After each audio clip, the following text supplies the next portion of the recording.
Giri the squirrel is storing nuts for the winter. In the first week, he managed to collect 50 nuts. In the next week, he collected 60 nuts. Similarly, every week he managed to collect 10 more nuts than the previous week.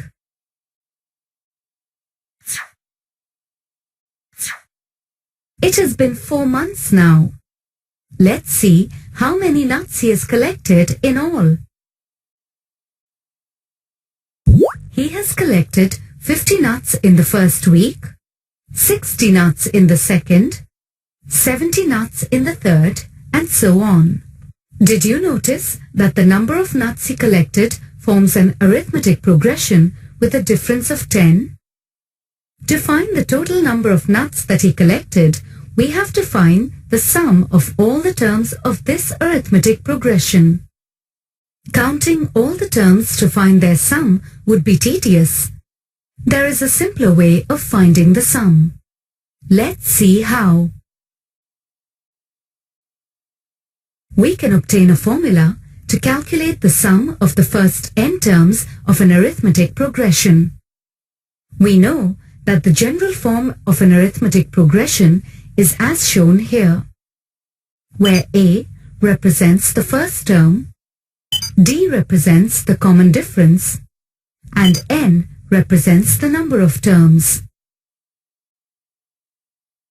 Let us find the sum of the first n terms of an arithmetic progression. Let S be the sum of the first n terms of the arithmetic progression. This is our first equation. Now, let us rewrite the terms in the reverse order to get the second equation. Let us add both the equations term by term. Let us add the first terms of the two equations. On simplifying this, we get the following.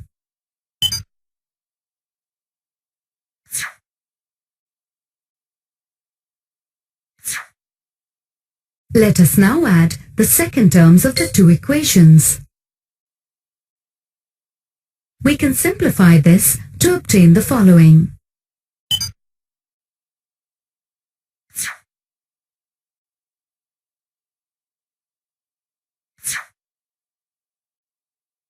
Similarly, we have to add all the other terms.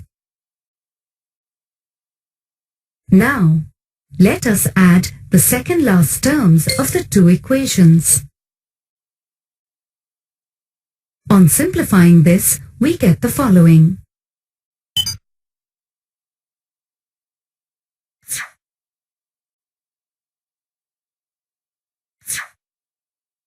Lastly, let us add the last terms of the two equations.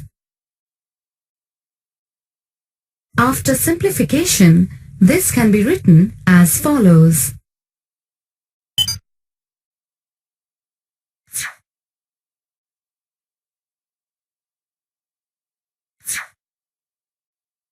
You can see that the term 2a plus n minus 1 in brackets multiplied by d is repeated n times.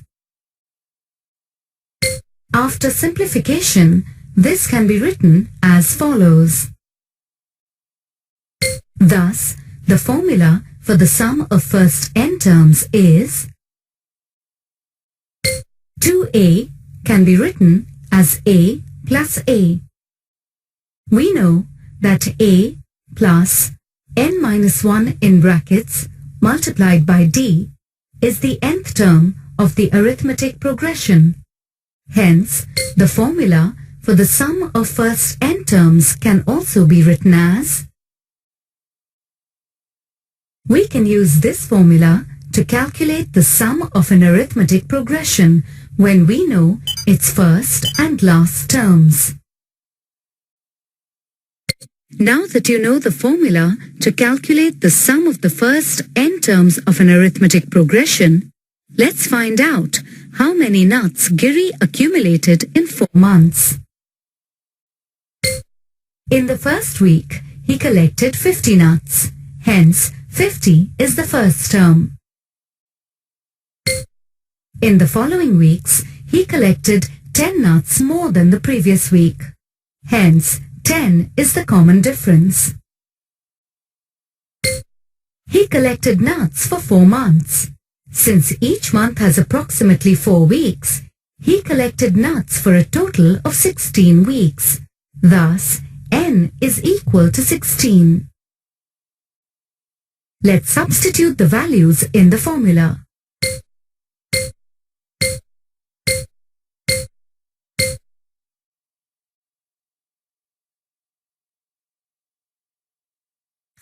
Wow! Giri has collected 2,000 nuts in 4 months. Thus, we can easily determine the sum of the n terms of an arithmetic progression by using the formula.